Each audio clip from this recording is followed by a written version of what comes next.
के मुख्यमंत्री नीतीश कुमार एक बार फिर विवादों में घिर गए हैं। उन पर देशद्रोह, राष्ट्रीय प्रतीकों का अपमान, महिलाओं के प्रति अभद्र भाषा का प्रयोग और महात्मा गांधी जैसे महापुरुषों का अपमान करने जैसे गंभीर आरोप लगे हैं। साथ ही राज्य की बदहाल कानून व्यवस्था, बेरोजगारी, पलायन और शराबबंदी की विफलता ने उनकी छवि को और धूमिल कर दिया है।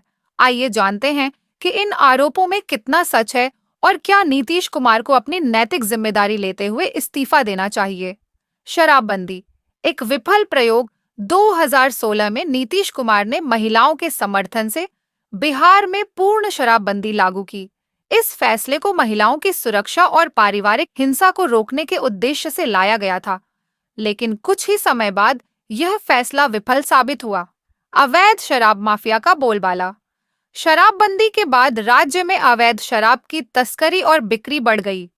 शराब माफिया पुलिस और प्रशासन की नाक के नीचे खुलेआम शराब बेच रहे हैं। जहरीली शराब से मौतें। आए दिन नकली और जहरीली शराब पीने से लोगों की मौत की खबरें सामने आ रही हैं।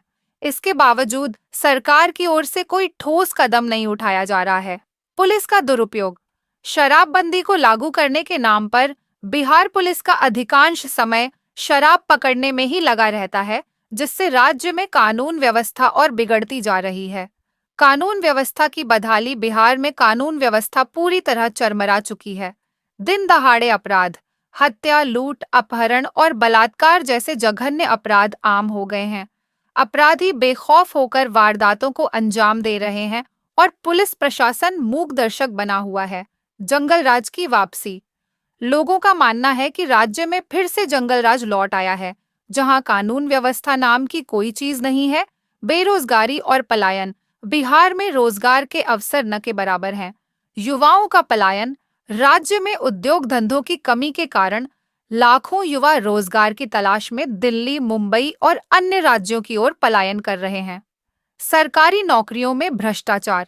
सरकारी भर्तियों में भ्रष्टाचार और पक्षपात के आरोप भी आम हैं, जिससे योग्य उम्मीदवार वंचित रह जाते हैं। महिलाओं और महापुरुषों का अपमान। नीतीश कुमार पर कई बार महिलाओं के प्रति अभद्र भाषा का इस्तेमाल करने का आरोप लगा है। महात्मा गांधी का अपमान।